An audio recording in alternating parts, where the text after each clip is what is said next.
سرخط خبرها: ماه مارس ساکنان تاجیکستان 15 روز استراحت میکنند. تعداد کشته شدگان حمله های اسرائیل و آمریکا به ایران به 1230 نفر رسید. در شهر بوستون پسر پدر 79 سالش را 2 روز با بند و سکوچ بسته نگاه داشته است. مرگ 3 جوان 25 ساله در یک صدمه در دوشنبه سقوط و معاینه تکنیکی توسط دوربین ها سنجیده می شود.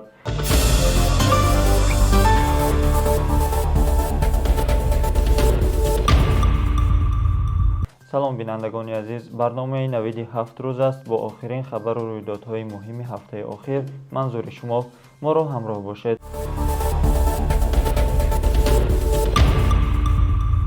ساکنان تاجیکستان در ماه مارس با نظرداشت جشن‌های روز مادر، نوروز و عید رمضان، همچنین روزهای غیرکاری 15 روز استراحت خواهند کرد. از جمله در جشن نوروز شهروندان پی هم 9 روز استراحت می‌کنند. موافق قانون درباره روزهای عید اگر جشن‌های رسمی دولتی به روز استراحت راست آید، روز بعدی کاری نیز استراحت اعلام می‌شود. امسال با نظرداشت آنکه 8 مارس به روز یکشنبه راست می‌آید، روز دوشنبه 9 مارس نیز استراحتی است. همین طریق ساکنانی که در یک هفته 5 روزی کاری دارند پی هم 3 روز 7، 8 و 9 مارس استراحت می‌کنند. آنهایی که 6 روزی کاری در یک هفته دارند تنها 8 و 9 مارس استراحت خواهند کرد. این ترتیب به خوانندگان مکتب و دانشجویان نیز دخل دارد. خوانندگان صنف‌های بالایی از 5 تا 11 و دانشجویان روز شنبه 7 مارس درس می‌خوانند و تنها 8 و 9 مارس استراحت می‌کنند. همچنین ساکنان در جشن نوروز 9 روز پی هم از 21 تا 29 مارس استراحت خواهند کرد. روز شنبه 14 مارس برای آنهایی که 5 روزی کاری دارند و روز جمعه کاری 27 مارس گذرانی داشته است. در همین حال کمیته دین و تنظیم جشن و مراسم اطلاع داده است که احتمال دارد ماه رمضان 29 روز ادامه کند و عید رمضان روز 20 مارس تجلیل شود. طبق قانون روز تجلیل عید رمضان نیز روز استراحتی می باشد. اگر این اتفاق افتد ساکنان از 20 تا 29 مارس استراحت خواهند کرد و از 3 مارس به کار برمیگردند. بنیاد شهید ایران روز گذشته اعلام کرد که بر اثر حمله‌های آمریکا و اسرائیل به این کشور تاکنون 1230 نفر جان خود را از دست دادند. شماره زخمیان رسما هنوز از جانب بنیاد شهید اعلام نشده است. در همین حال یک نماینده وزارت بهداشت ایران خبر داده است که در نتیجه این حمله‌ها بیش از 6000 نفر مجروح شدند. گفته می شود از میان زخمیان زیاده از 2500 نفر در بیمارخانه ها بستری می باشند و تحت نظارت پزشکان قرار دارند. در شهر بوستون یک مرد 52 ساله با گمان غیر قانونی از آزادی محروم کردن پدر 79 سالش بازداشت شده است. با اطلاع وزارت کارهای داخلی حادثه در پی مناقشه میان پدر و پسر رخ داده است. گفته می شود گمانبر دست و پای و دهان پدرش را با بند و اسکوچ بسته او را از 21 تا 23 فوریه سال 2026 در یک حجره خانه‌اش نگاه داشته است. سبب نافهمی و جنجال میان آنها شرح داده نشده است. و گفته منبع مرد پدرش را با اصولی برای حیات و سلامتی خوفناک از آزادی محروم کرده است. نظر خود گمانبر و هم پدر او در رابطه به این حادثه دسترس نیست.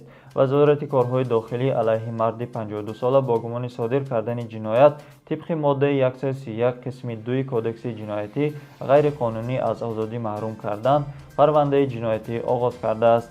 این ماده از 3 تا 5 سال محرومیت از آزادی را پیش بینی می‌کند.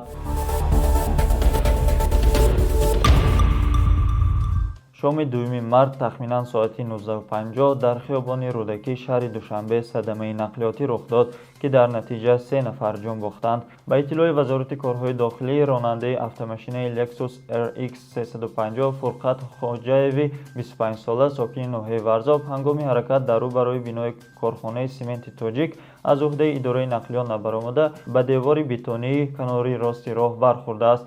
در پی این صدمه راننده و 2 مسافر او عبدالکریم شریفوف و نادر رجبوف هر دو 25 ساله و ساکنان ناحیه ورزاب در جای حادثه به هلاکت رسیدند.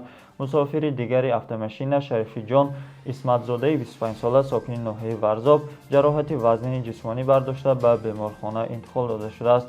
گفته می شود وابسته به این حادثه تحقیقات ادامه دارد.